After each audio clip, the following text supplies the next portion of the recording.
بسم اللہ الرحمن الرحیم رب اشرح لی صدری ویسر لی امری واحلل عقدۃ من لسانی یفقہوا قولی۔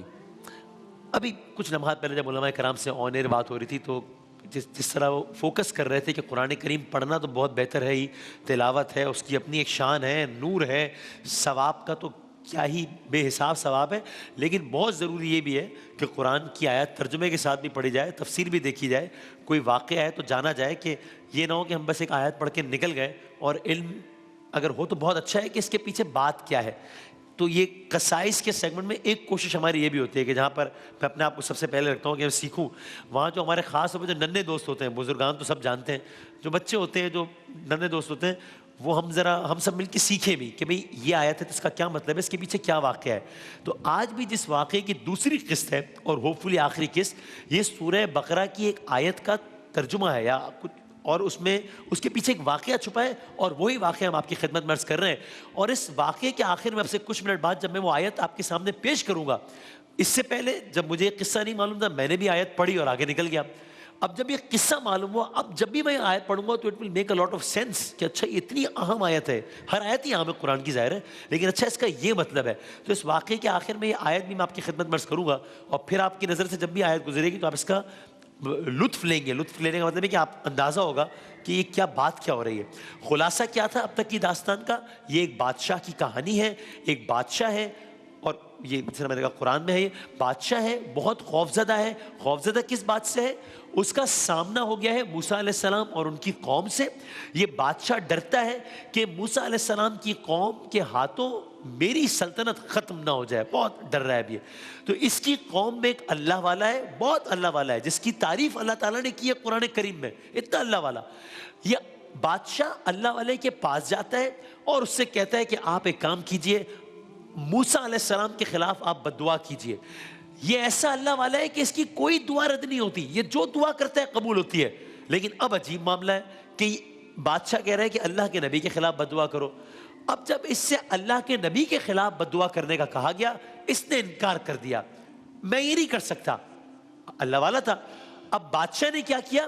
حکمت عملی کے طور پر بادشاہ کی طرف سے اسے بے پناہ نوازا جانے لگا، مال دولت سب کچھ دے دیا اس کو۔ اس سب کے بعد یہ سب کچھ ہو گیا۔ اب کہ جب کچھ عرصے بعد دوبارہ بادشاہ اس کے پاس گیا ہے اور اس سے وہی گزارش کی ہے کہ آپ موسیٰ علیہ السلام کے خلاف بد دعا کریں، نعوذ باللہ، تاکہ یہ معاملہ ٹل جائے۔ تو کل ہم نے بات یہاں پہ ختم کی تھی کہ نہ اس نے پہلے کی طرح نہ کہا کہ نہیں میں یہ کام نہیں کروں گا، نہ اس نے ہاں کہا کہ اچھا میں بد دعا کر دیتا ہوں۔ پھر اس نے کیا کہا، یہ ہم نے آپ سے کہا تھا کہ ہم کل عرض کریں گے، یہ بتاتے ہیں۔ اب اس بادشاہ نے ایک عجیب بات کہی، اس نے کہا اچھا میں یہ کروں گا کہ میں استخارہ کرتا ہوں، اس بارے میں استخارہ کرتا ہوں، اللہ تعالیٰ کی مرضی طلب کرتا ہوں کہ اللہ کیا کہہ رہا ہے اس بارے میں۔ اب بادشاہ کو یہ تو اندازہ ہو گیا کہ اب ہم نے اس کو جتنا نواز دیا ہے، اس واقعے کا ایک پہلو یہ بھی ہے کہ دنیا کی دولت کی ہوس انسان کو کہاں سے کہاں پہنچا دیتی ہے۔ آپ آخر میں یہ آیت سنیں گے تو آپ حیران ہو جائیں گے۔ from one extreme to another، literally ایک انتہا سے دوسری انتہا تک۔ میں نے علماء کرام سے کل بات کی، مجھے یہ سمجھ میں آیا کہ ایسی مثال شاید قرآن میں اور کسی شخص کے بارے میں نہیں دی گئی جیسی اس شخص کے بارے میں دی گئی۔ کہاں سے کہاں آیا یا ابھی دیکھیے گا کہ یہ شخص یا بادشاہ جو بھی ہوا، یہ ہوا کیا ہے معاملہ۔ بادشاہ کو یہ تو اندازہ ہو گیا کہ اب یہ جتنا دنیا کی دولت کا عادی ہو گیا ہے، یہ شخص جس کا نام تھا بلعم بعور، اللہ والا مستجاب الدعوت، تو بادشاہ کو یہ لگا کہ اب اس کے استخارے میں نا وہ بات نہیں ہوگی۔ بہرحال اس نے کہا میں استخارہ کروں گا، اچھا بھائی کرو استخارہ۔ کیا اس نے استخارہ، کیا جواب آیا؟ کہنے لگا استخارے میں نہ مجھے ہاں کا اشارہ ملا ہے نہ مجھے نہ کا اشارہ ملا ہے۔ کہنے لگا میں شش و پنج کا شکار ہو گیا ہوں، کشمکش کا شکار ہو گیا ہوں، کیا کروں؟ یہ اطلاع اس نے بادشاہ کو دی کہ استخارے میں تو جواب ہی نہیں آیا مجھے، نہ ہاں نہ نہ۔ تو بادشاہ بڑا چالاک تھا، بادشاہ نے اس سے کہا کہ آپ کا منصب تو بڑا اعلیٰ ہے، آپ نے آج تک کوئی برا کام نہیں کیا، جو بات غلط بھی نہیں تھی، آپ برا کام کرنے کا تصور بھی نہیں کر سکتے۔ دیکھیے میں تو آپ سے کہہ رہا ہوں کہ میری قوم کو دشمنوں سے بچائیے، اس لیے میں کہہ رہا ہوں کہ اللہ کے نبی کے خلاف بد دعا کیجیے۔ اور اگر یہ چیز اللہ تعالیٰ ایسا نہ چاہتا تو پہلی مرتبہ کی طرح آپ کو ابھی بھی منع کر دیا جاتا. آپ یہی کہہ رہے ہیں نا کہ پہلے تو مجھے منع ہوا تھا تو میں نے نہیں کیا ہے کام, اب بھی منع ہو جاتا. اس مرتبہ اللہ کی طرف سے خاموشی اس بات کی دلیل ہے کہ اللہ نے فیصلہ آپ پہ چھوڑ دیا ہے. آپ کیجئے بد دعا, یہ اللہ کی نظر میں کوئی برا فعل نہیں ہے. ایک اور روایت بھی, ایک روایت میں یہ بھی آتا ہے کہ بادشاہ نے اس سے صاف الفاظ میں دھمکی بھی دی تھی کہ میں نے تمہیں اتنا مال دولت دیا ہے, اتنی عزت دی ہے, اگر اب بھی تم نے موسیٰ علیہ السلام کے خلاف بد دعا نہ کی جبکہ اللہ تمہیں اسے روک بھی نہیں رہا تو میں تمہیں سولی پر چڑھا دوں گا. ایک یہ بھی ہے. بہرحال معاملہ یوں ہوا کہ اللہ نے اس کو اس کے حال پر چھوڑ دیا. علماء بھی کچھ یہی بتاتے ہیں کہ یہ استخارے میں کوئی جواب نہ آنا, یہ گویا خداوند تعالیٰ نے اس سے منہ ہی پھیر لیا کہ اتنا بے تکا کام کر رہا ہے, اتنی فضول بات کہ یعنی اللہ کی مرضی پوچھ رہا ہے کس بارے میں, کہ میں اللہ کی نبی کے خلاف بد دعا کروں یا نہیں کروں, اس بارے میں استخارہ مانگ رہا ہے. تو اللہ نے اس سے منہ ہی پھیر لیا, جواب ہی نہیں دیا. جب انسان کی کمبختی آئی ہو, بادشاہ کی بات اس کے دل کو لگ گئی کہ بادشاہ کیا تو ٹھیک رہے, اور وہ اس بات کو دلیل بنا کر کے خواب میں اس کو منع تو نہیں کیا گیا, کنونس ہو گیا. کس بات پر؟ بد دعا کرنے پر. کس کے خلاف؟ اللہ کے نبی کے خلاف. کون ہے یہ؟ اللہ والا ہے. کیا مرتبہ ہے؟ اس کی دعا کبھی رد نہیں ہوتی. کنونسڈ, ٹھیک ہے, فیصلہ سنا دیا. قصہ مختصر, ابھی اپنی سواری پر سوار ہوا, ابھی اس پہاڑ کی جانب جا رہا ہے کہ جہاں جو اس کا ایک مقام مخصوص تھا کہ جہاں پہ کھڑے رہ کر یہ خاص اللہ تعالیٰ سے دعا کرتا تھا. بادشاہ خوش ہے کہ اس کی تو دعا آج تک رد نہیں ہوئی. اب یہ شخص سواری پر بیٹھا ہے, عجب نہیں بادشاہ اور باقی لوگ بھی ساتھ ساتھ ہوں, پہاڑ کی طرف چل دیے ہیں تاکہ دعا کرنا ہے. سواری چل رہی ہے کہ اچانک ایک حیران کن کام ہوا. کیا ہوا؟ یہ شخص اس وقت حیران ہو گیا جب اس کی سواری چلتے چلتے رک گئی. سواری رک گئی. اب اس نے زبردستی سواری کو آگے بڑھانے کی کوشش کی, آگے نہیں بڑھی, اور کوشش کی سواری کو آگے بڑھانے کی. نہ صرف یہ کہ سواری آگے نہیں بڑھی, وہ سواری ایسی اچھلی کہ یہ شخص زمین پر گر گیا. یہ بڑی عجیب سی بات ہے, سواری نے تو ایسے کبھی ایکٹ نہیں کیا. پھر بھی وہ اس نے اپنے آپ کو یہ سمجھایا کہ یہ ہو گیا ہوگا, جانور ہے, بدک گیا, خیر ہے, معمول کی بات ہے. یہ سوچ کر دوبارہ سواری پر سوار ہو گیا. سواری نے اس کو دوبارہ گرا دیا. اب وہ پریشان ہوا, اور اگلی جو میں بات بتاؤں گا, اگلی جو خدمت میں آپ کی عرض کرتا ہوں, اس وقت اس کی پریشانی اپنی آخری حدوں کو چھو گئی جب اس سواری کو اللہ تعالیٰ نے گویائی دی, اور سواری اس سے کہنے لگی. کیا؟ بلعم بہور سے اس کی سواری نے کہا, ارے کہاں جا رہے ہو؟ تمہیں نہیں معلوم کہ تم اللہ کے نبی کے خلاف بد دعا کرنے جا رہے ہو؟ میں آگے نہیں جا سکتی, میں مجبور ہوں, میرا تو راستہ فرشتوں نے روک لیا ہے. سواری کہہ رہی ہے کہ میں آگے نہیں جا سکتی. تو اب اس شخص نے کیا کیا کہ کیا اس نے بادشاہ سے یہ کہا کہ آپ جائیے آگے, آپ لوگ دعا کر لیجئے, اتنا واضح اشارہ ہو گیا ہے, اب میں بد دعا نہیں کروں گا, اب میں نہیں جا رہا آگے, میں واپس جا رہا ہوں. جواب, جی نہیں. اس نے سواری کو چھوڑا, دنیا کی دولت, مال, ہوس, سواری کو چھوڑا, پیدل ہی چل دیا بد دعا کے لیے. پیدل جا رہا ہے, بادشاہ ساتھ ہے, قوم کے افراد ساتھ ہیں, پہاڑ پر جا رہے ہیں, موسیٰ علیہ السلام کے خلاف بد دعا کرنے جا رہے ہیں. بادشاہ اس کو حوصلہ دے رہا ہے, کہہ رہے کہاں ہے فرشتہ, کوئی بات نہیں ہے, آپ بد دعا کیجئے, کہاں ہے, کوئی ایسی بات نہیں ہے. داستان اپنے نقطہ عروج پر پہنچ رہی ہے, یہ پہاڑ پر پہنچ گئے ہیں, سب منتظر ہیں, اب اس کے لب ہلیں گے, اب یہ بد دعا کرے گا, اب اس کا اثر ہوگا.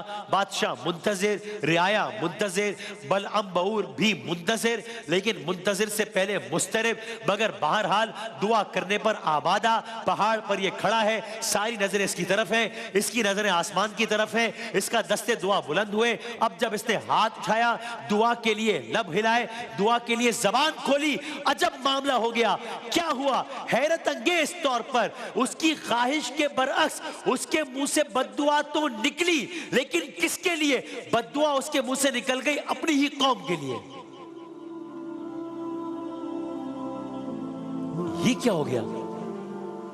بادشاہ سٹپٹا گیا، قوم حیران ہے کہ یہ کیا ہو گیا، یہ تو اس کو ہم یہاں تک لائے تھے موسیٰ علیہ السلام کے خلاف بددعا کرنے کے لیے، یہ ہمارے خلاف بددعا کر رہا ہے، کیا اس نے اگر اس نے یہی کام کرنا تھا، یہ ہمیں یہاں تک کیوں لایا ہے، اس نے کیوں ہمارے خلاف بددعا کر دی، کیا اس کا دل پلٹ گیا ہے، کیا یہ ہم سے جھوٹ بول رہا تھا؟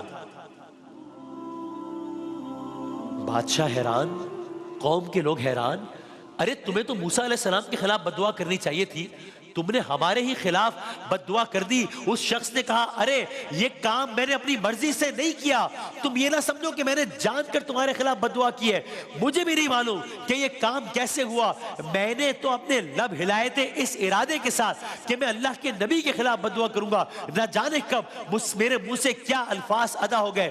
یہ معاملہ تو ہو گیا مگر اصل معاملہ ابھی باقی ہے، یہ سنیے آگے کیا ہوا۔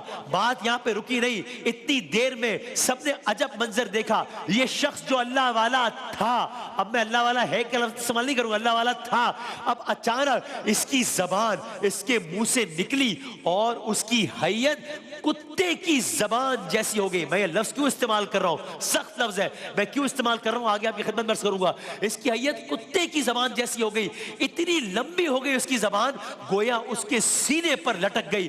اب اس نے آخری جملہ جو کہا وہ یہ تھا، میری قوم نے میری مت مار دی، دولت نے میری عقل پر پردہ ڈال دیا، واپس میرا علم، اب نہ میرا علم میرے کسی کام آیا، اور میری ہوس نے مجھے کتے کی مانند کر دیا۔ مجھے اندازہ ہے کہ یہ لفظ سخت ہے، لیکن میں نے تکرار کے ساتھ یہ لفظ استعمال کیا ہے۔ کیوں کیا ہے یہ اب آپ سنیے، بس داستان ختم ہو رہی ہے۔ ابھی علماء کرام کہہ رہے تھے نا کہ قرآن پڑھیں تو آیات بھی پڑھیں، ترجمے کے ساتھ بھی پڑھیں، اور جانے بھی کہ اس کے پیچھے کیا ہے۔ سورہ بقرہ کی آیت نمبر 175 سے لے کے 177 ہے، اور آپ اس کا ترجمہ سنیے۔ اور میں نے آپ سے کہا، علماء کرام نے مجھے بتایا کہ اس انداز سے شاید ہی اتنی زیادہ تنقید، یعنی کہ ان الفاظ میں جو ابھی سنیں گے، اس انداز سے شاید ہی ہوئی ہو۔ ترجمہ ہے، اے رسول صلی اللہ علیہ وآلہ وسلم، ان کو اس شخص کا حال بیان کیجئے جس کو ہم نے، یہ بلم بور کی بات ہو رہی ہے، جس کو ہم نے اپنی آیتوں کا علم دیا۔ یعنی ایک ہی جگہ پر قرآن میں اس شخص کا تعارف پہلے کیسے ہو رہا ہے اور ابھی ایک سیکنڈ بعد کیسے ہوگا، دونوں تعارف اس شخص کے سنیے ایک ہی جگہ پر کس انداز سے ہو رہے ہیں۔ ان کو اس شخص کا حال بیان کیجئے، کون شخص جس کو ہم نے اپنی آیتوں کا علم دیا۔ اللہ تعالیٰ قرآن میں کہہ رہا ہے آیتوں کا علم دیا، لیکن وہ ان کی اطاعت سے نکل گیا، بس شیطان نے اس کا پیچھا کیا، سو وہ گمراہوں میں ہو گیا۔ اگر ہم چاہتے تو ان آیات کے ذریعے اس کو بلندی عطا فرما دیتے، مگر وہ پستی کی طرف جھک گیا، اس نے خواہش نفس کی پیروی کی۔ آگے سنیے قرآن کے الفاظ، سو اس کی مثال اس کتے کی طرح ہو گئے۔ یہ وہی شخص ہے جس کے بارے میں ابھی آیت میں کہا کہ ہم نے اس کو آیات کا علم عطا کیا۔ اب کیا کہا جا رہا ہے، اس نے خواہشان نفس کی پیروی کی، اس کی مثال کتے کی طرح ہو گئی کہ اگر تم اس پر حملہ کر دو تب بھی وہ ہانپ کر زبان نکالے گا، اور اگر اس کو چھوڑ دو پھر بھی وہ ہانپ کر اپنی زبان نکالے گا۔ کتے سے تشبیہ دی قرآن کریم نے اس شخص کو جس کے یہ اوصاف بتائے پہلے۔ آخر میں کہا یہ ان لوگوں کی مثال ہے، یہ ان لوگوں کی مثال ہے جو ہماری آیتوں کو جھٹلاتے ہیں۔ آپ یہ واقعات بیان کیجئے تاکہ غور و فکر کریں کیسی بری مثال ہے ان لوگوں کے لیے جو ہماری آیتوں کو جھٹلاتے ہیں، بس وہ اپنے ہی نفسوں پر ظلم کرتے ہیں۔ اللہ تعالیٰ مجھے اور آپ کو قرآن کریم کی آیات کو پڑھنے، سمجھنے، ان پر غور کرنے کی توفیق عطا فرمائے، ان کی تکذیب کرنے سے بچائے، خواہشان نفس کی پیروی کرنے سے بچائے۔ کل ایک نئی داستان کا آغاز انشاءاللہ۔